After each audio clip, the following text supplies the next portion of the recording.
Hello, this is John Locke, and today I'm answering a question that I saw on Reddit in their SEO forum. And this question asks,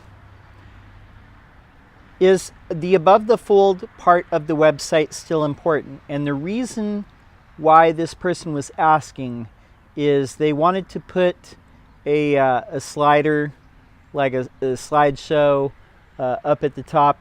Like you see on a lot of home pages, you'll see like various slides up at the top. That seems to be a popular thing for the home page. They were concerned about SEO, and they were concerned about what's above the fold. Is that important? Well, my answer to this question is twofold. The first part of my answer is, which fold do you mean? Above the fold is a term, for those who are unfamiliar, that comes from the old days, when you would have a newspaper on the rack, and a stack of newspapers, and it's folded in half, and the part that's showing facing up, that's above the fold. That is the headline of that edition, that day of the newspaper. So in the same way, like web designers long ago kind of adopted that same sort of thing, the above the fold part is whatever is showing in your browser window when you first come onto a website. Well, long ago, not long ago, but 20 years ago, 25 years ago, all there really were desktop computers. There weren't any such things as smartphones. There weren't tablets. There weren't iPads. There weren't large screen TVs, 4K resolution. There weren't video game consoles. And so above the fold really had one definition.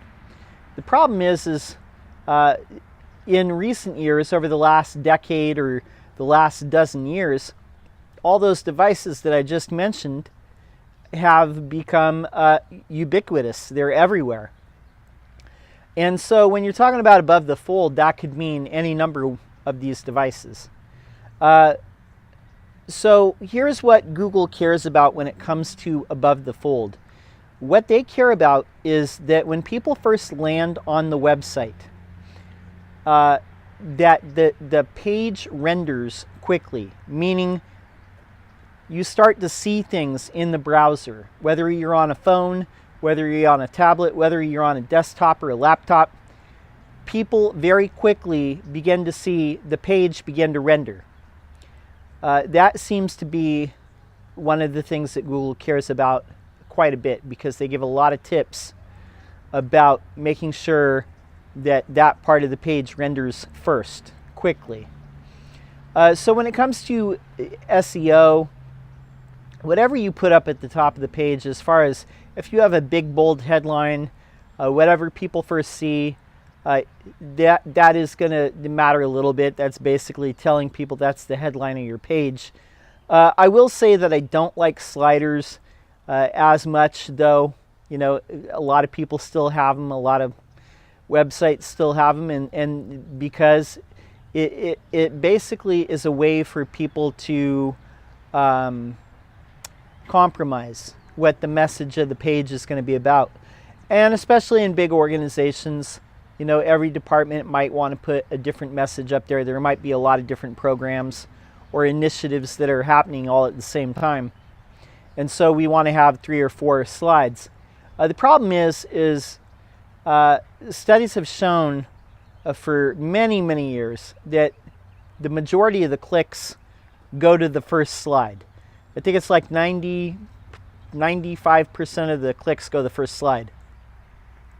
Then the majority of the remaining clicks go to the second slide. So if you've got something that's 3 or 4 or 5 slides long, you might as well not even bother. It's better just to go with whatever that first slide is, because honestly, the only people who are like waiting around at the top of the page for the rest of the slides to render and slide by are usually the web designer themselves or the web designing company, and then the organization whose website it is. Those are basically the only people that stand around at the top of the page waiting for the rest of the slides to go by. Your normal customers don't. So Google, for SEO, care what's at the top of the page. They care what the entire page in its entirety is about. So if you're obsessing over whether to cut slides on mobile, you might as well, and just go with, I would just say cut it out altogether and just have one thing at the top of the page, whatever your most important slide is. Put that at the top of the page. Have that be your headline. Have that be the main subject of that page. But Google is going to look at the rest of the page. And also, they do care about how fast the top of the page renders. They don't want people to be waiting like 5-10 seconds for whatever's happening in the browser to become visible. So having good hosting is a must, and having an efficient code base is a must. But for SEO, whatever the headline and the title tag and the remainder of the page is, it's all going to be taken into account. I hope that answers that question in a little bit more detail and insight. My name's John Locke. My business is Lockdown Design and SEO. We help manufacturing and industrial firms get more requests for quotes through organic search. And we're here publishing videos every day. So if you have a question, leave it in the comments below. We'll answer it in a future video. We'd love to see you subscribe. Until next time, peace.